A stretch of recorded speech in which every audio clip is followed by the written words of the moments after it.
wala rin naman po akong kakayahan. Hindi naman po ako nagtatrabaho sa BOC. Hindi ko naman alam po yung mga kung anong ginagawa nila dyan sa computer para mangyari yun. So, wala po akong kakayahan kung ako lang po. So, ang akin lang, nagbigay ako dahil gusto ko lang makapagtrabaho.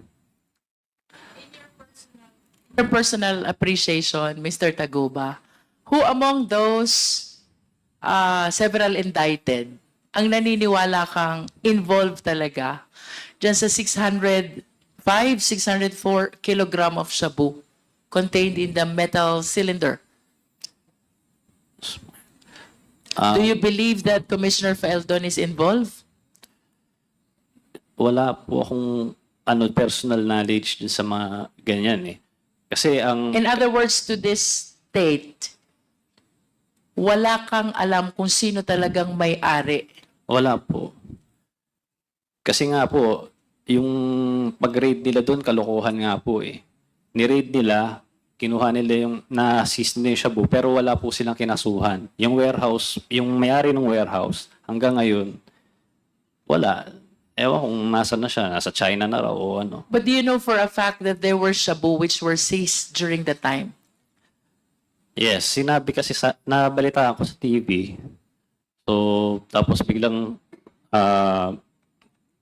tumawag sa akin si Kenneth Dong. Sabi niya, oy, may mga na-seize na shabu doon daw sa container na pinrocess natin yung nanggaling.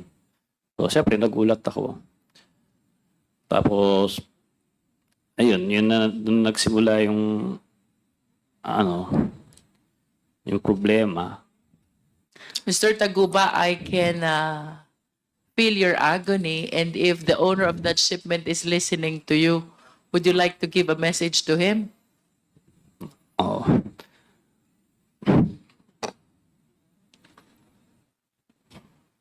Kahit hindi natin alam kung sino ang may-ari niyan to this date,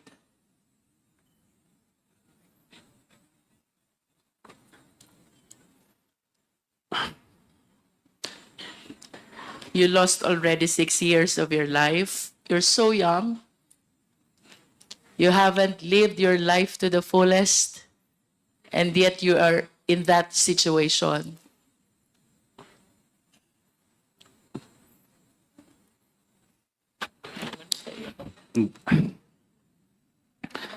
Napakahirap po talaga. Kasi tingin ng mga tao sa akin, drug lord ako. Nung unang punta ko sa RGC, tinanong ko sa akin ng mga gumagawa nun dun, kung pwede ba ako mag-supply sa kanila. Sabi ko, wala po talaga akong kinalaman dyan. Ang hirap mo.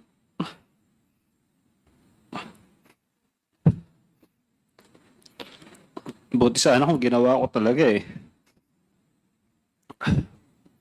Ang hirap po talaga.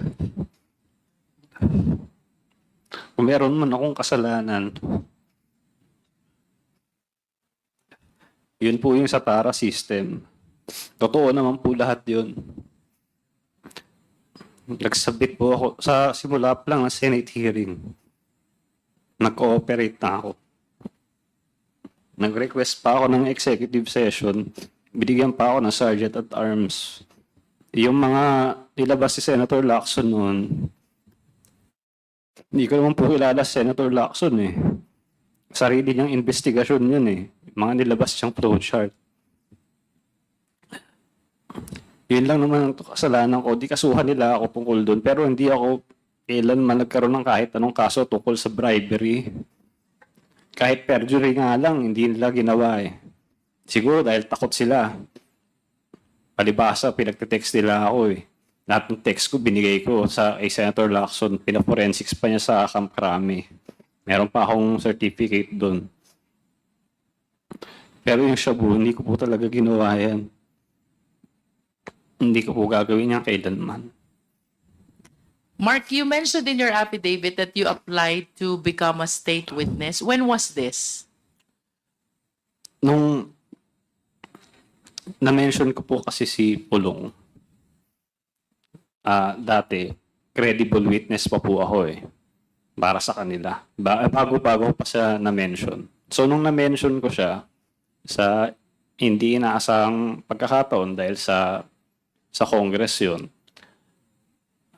bata pa po ako nung at sabi nyo nga, hindi ko naman alam i-handle yung situation na yun. So, nabanggit ko siya. Lahat ng pangaharas ginawa nila sa akin. Tinanggalan pa ako ni Senator Gordo ng Sergeant at Arms. Pagkatapos kong pagtuturo lahat ng mga taga-BOC na tumatanggap ng tara sa akin. So parang pinabayaan na niya ako para mamatay.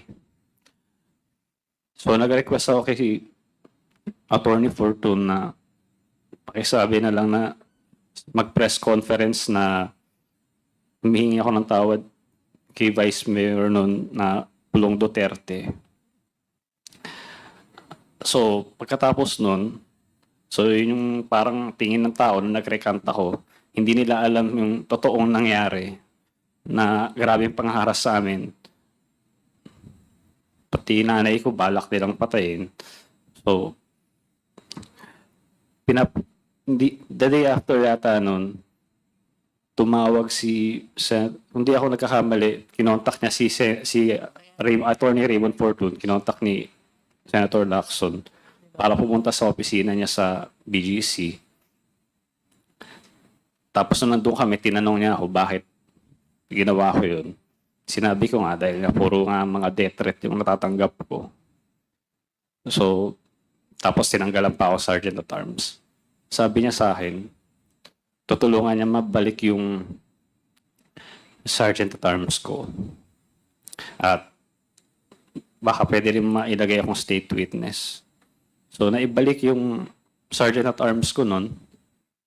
Pero yung state witness, hinarang ni Senator Gordon. Kaya, ngayon, walang nakasuhan na customs, ako lang ang nakasuhan.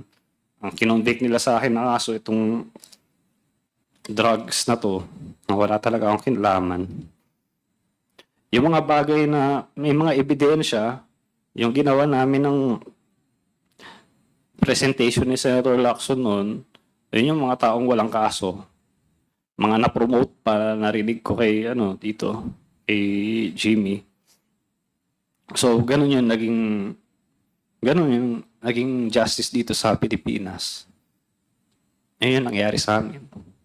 Is it not that the reason why your application for state witness was denied is because you recanted your statement against Pulong Duterte and Mans Carpio? Mr. Chair? Mr. Chairman, just an interjection, just full disclosure. Mr. Mark Taguba is a witness, one of the witnesses in my illegal drug smuggling case against Mr. Pulong Duterte and Small Abilera and the others. And